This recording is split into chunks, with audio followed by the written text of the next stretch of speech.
আজকে আমি রান্না করব ভেজ ডাল। তো চলুন দেখে নেওয়া যাক। এখন আমি ডালটাকে কড়াইতে নিয়ে একটু হালকা ভেজে নিচ্ছি। দেখো, ডালটাকে দিয়ে আমি হালকা একটু নাড়িয়ে চাড়িয়ে নিয়ে লাল লাল করে ভেজে নেব। ডালটা ভেজে নিলে কিন্তু ডালটা দিয়ে খুব সুন্দর একটা গন্ধ আসে। তো দেখো, ডালটা আমার এখানে ভাজা হয়ে গেছে। এবার আমি জল দিয়ে ডালটাকে একবার ধুয়ে নিচ্ছি। মুগ ডাল কিন্তু ভেজে নেওয়ার পর একবারই ধোবেন, নয়তো কিন্তু গন্ধটা চলে যাবে। এবার এখানে আমি কড়াই গরম করতে বসিয়ে দিয়েছি। এর মধ্যে আমি একটু জল দিয়ে ডালটাকে সিদ্ধ করতে দিচ্ছি। তো ডালটা সিদ্ধর মধ্যে আমি নুন আর হলুদ দিয়ে দিচ্ছি কিছুটা পরিমাণ।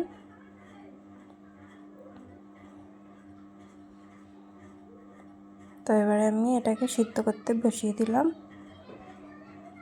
আর এখানে আমি একটা কড়াইতে গোটা জিরে আর দুটো শুকনো লঙ্কা ভেজে নিচ্ছি। এই ভাজাটা আমার ডালটা নামানোর সময় লাগবে। এটাকে আমি একটা পেস্ট করে নেব, মানে গুঁড়ো করে নেব।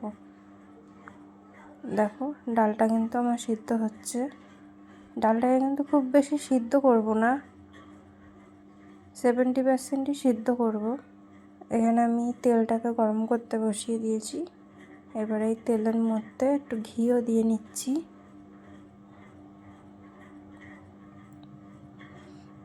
তেলের সাথে একটু ঘি দিয়ে নিলাম। এবার ঘিটা একটু গলে আসলে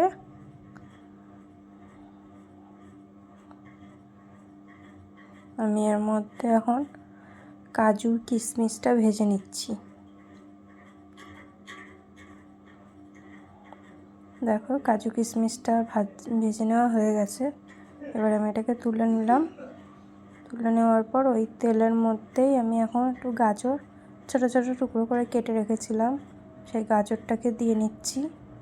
গাজরটাকে আমি একটু ঢাকা দিয়ে ভেজে নেব, যাতে গাজরটা একটু সিদ্ধ হয়ে যায়।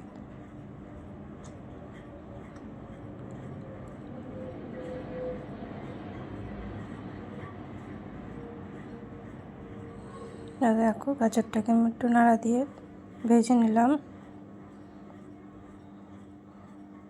গাজরটা ভাজা হয়ে যাওয়ার পরে এবারে আমি এর মধ্যে এক এক করে সব সবজি দিচ্ছি। এখানে দিয়ে দিলাম বিনস। বিনসটা একটু নাড়িয়ে চাড়িয়ে মিশিয়ে নেওয়ার পরে দিয়ে দিচ্ছি ফুলকপি।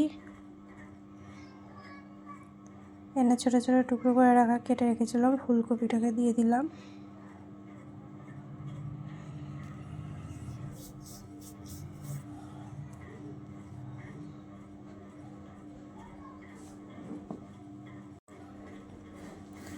ফুলকপিটাকেও মিশিয়ে নিচ্ছি গাজর বিনসের সাথে।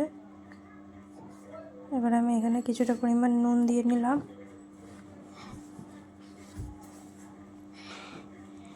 নুনটা দেওয়ার পর একটু ভালো করে মিশিয়ে নিলাম। এখানে আমি কড়াইশুঁটিও দিয়ে দিয়েছিলাম, ওটাকে স্কিপ করে গেছি। তো কড়াইশুঁটিটাকেও এখানে আমি দিয়ে এটাকে একটু সিদ্ধ করে নিচ্ছি। এবারে ওটা ভাজা হয়ে গেলে আমি ওটাকে তুলে রেখে এখানে কড়াইতে আমি কিছুটা পরিমাণ তেল দিয়ে ওর মধ্যে কয়েকটা এলাচ আর একটু গোটা জিরে দিয়ে নিচ্ছি। এবারে এর মধ্যে আমি আদা আর অল্প একটুখানি জিরে বাটা দিলাম। এবারে এটাকে আমি আদাটাকে একটুখানি ভেজে নেব, যাতে আদা ভাজার কাঁচা গন্ধটা চলে যায়। এবারে আমি এখানে কিছুটা কাঁচা লঙ্কা কুচি দিয়ে নিচ্ছি। লঙ্কা কুচিটাকে একটু ভেজে নেওয়ার পরে আমি এখানে দুটো মতন টমেটো কুচি দিয়ে নিলাম। টমেটোকে একদম আমি ছোটো ছোটো করে টুকরো করে কুচি নিয়েছি। সেই টমেটোটাকেই আমি এখানে দিয়ে নিচ্ছি। আর টমেটোটাকে গলানোর জন্য অল্প পরিমাণ একটু নুন দিলাম, যাতে টমেটোটা তাড়াতাড়ি গলে যায়। এবার এখানে আমি কিছুটা পরিমাণে হলুদ গুঁড়োও দিয়ে দিলাম। এবার আমি টমেটোটাকে একটু নাড়াচাড়া করব। এখানে আমি কিছুটা পরিমাণ চিনিও দিচ্ছি, যেহেতু ভেজ ডাল এটা কিন্তু হালকা একটু মিষ্টিও হবে।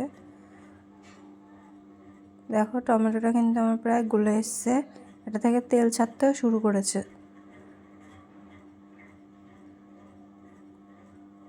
তো এবারে আমি এখানে যেটা হালকা ভেজে রাখা সবজিগুলো ছিল সেগুলো সব দিয়ে নিলাম। এবার ওই টমেটোটার সাথে এটাকে আমি ভালো করে একটু মিশিয়ে নেব।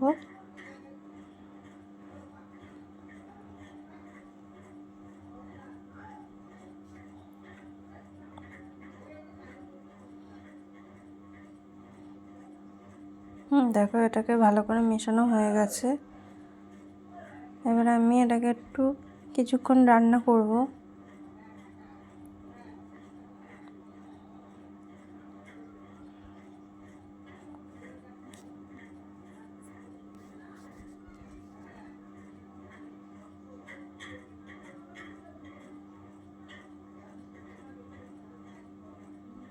এবার এর মধ্যে আমি সিদ্ধ করে রাখা ডালটাকে দিয়ে নিচ্ছি।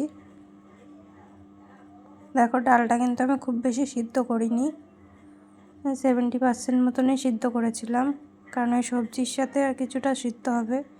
ডালটা কিন্তু ভেজ ডাল সবসময় একটু দানা দানাই থাকে, তাহলে কিন্তু খেতেও টেস্টি হয়। তো এবারে আমি সবজির সাথে ডালটাকে মিশিয়ে নিচ্ছি। এবারে ডালটাও একটু সিদ্ধ হবে, সবজিগুলো আমার তার সাথে সিদ্ধ হবে। এখানে আমি আর কিছুটা পরিমাণ জল অ্যাড করলাম।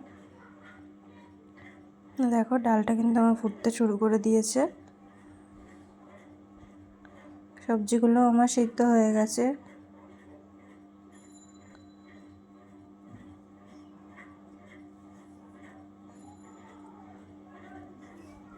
এখানে আমি কিছুটা পরিমাণ ঘি দিয়ে নিচ্ছি নামানোর আগে, আর দেবো গরম মশলার গুঁড়ো।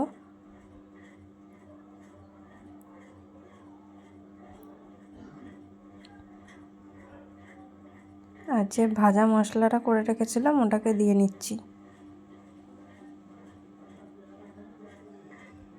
দেখো ডালটা কিন্তু আমার রেডি হয়ে গেছে।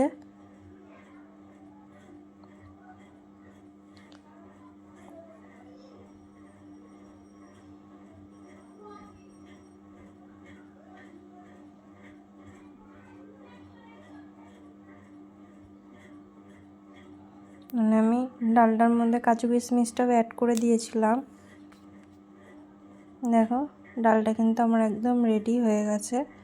ডালটাকে নামিয়ে নিয়েছি, কত সুন্দর হয়েছে দেখতে।